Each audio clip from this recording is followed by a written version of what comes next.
ప్రజలందరికీ తెలియజేయడం అనగా మనకు ఈ యుద్ధం వలన గ్యాస్ కష్టాలు కానీ, కరెంటు కష్టాలు కానీ, పెట్రోల్, గ్యాస్ కష్టాలు కానీ చాలా విపరీతంగా ఉన్నాయి కాబట్టి మనము ఈ ఉపద్రవాన్ని ఎదుర్కోవాలంటే ప్రతి ఇంట్లో ఇప్పుడు గ్యాస్ లేదని చెప్పేసి కరెంటు బిల్లు వాడుతున్నారు.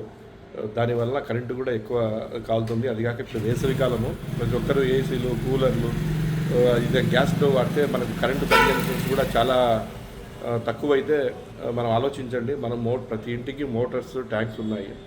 ఒక్కసారి కరెంటు లేకపోతే మనం నీళ్ళు ఎక్కడి నుంచి తెచ్చుకోవాలన్నా చాలా కష్టం అవుతుంది. కాబట్టి వీలైనంత వరకు ఇంట్లో కరెంటును చాలా ఆదా చేసే విధంగా మీరు ఒక హాల్లో అందరు పడుకొని ఒక కూలర్ వేసుకున్న ఆ విధంగా రూమ్కు ఫ్యాన్ లేకుండా వీలైనంత వరకు ఇంట్లో కరెంటును పూర్తిగా మనము కట్టడి చేస్తూ, గ్యాస్ కూడా చాలా కట్టడి చేస్తూ మనము రాబోయే ఉపద్రవాన్ని ఎదుర్కోవాలి అంటే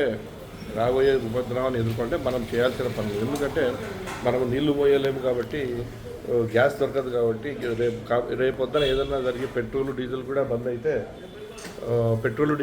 అయితే రేపు పొద్దున ఏదన్నా మన ఇంట్లో పెద్దవారికి కానీ, చిన్నవారికి కానీ ఏదైనా రాని అనుకోని సంఘటనలు, గుండె జబ్బులు కానీ, పెరాసిస్ కానీ, ఏదైనా పెద్దవాళ్ళకు ఏదైనా సిటీలో పోయి చూపించుకోవాలన్నా పెట్రోల్, డీజిల్ దొరకకపోతే చాలా కష్టంగా ఉంటుంది. కాబట్టి మీరు ఆలోచించండి. వీలైనంత వరకు కరెంటును ఆదా చేయండి, గ్యాస్ను ఆదా చేయండి. మీరు చేస్తారని చెప్పేసి ఇది చూసిన వారు ప్రతి ఒక్కరు చిన్నపిల్లలకి చెప్పండి, పెద్దలకు చెప్పండి. మనకు కరోనా ఎట్లా వచ్చిందో ఇది కూడా ఉపద్రవం అట్లే రావచ్చు అని చెప్పేసి అంచనాలు ఉన్నాయి. కాబట్టి ప్రతి ఒక్కరూ మీరు గుర్తుంచుకొని మీరు చెప్పండి, మీ పక్కింటి వాళ్ళకి చెప్పండి, మీ ఫ్రెండ్స్కి చెప్పండి, వీలైతే షేర్ చేయండి. ఈ విధంగా ప్రతి ఒక్కరూ కళ్ళు మూసుకొని ఆలోచించండి.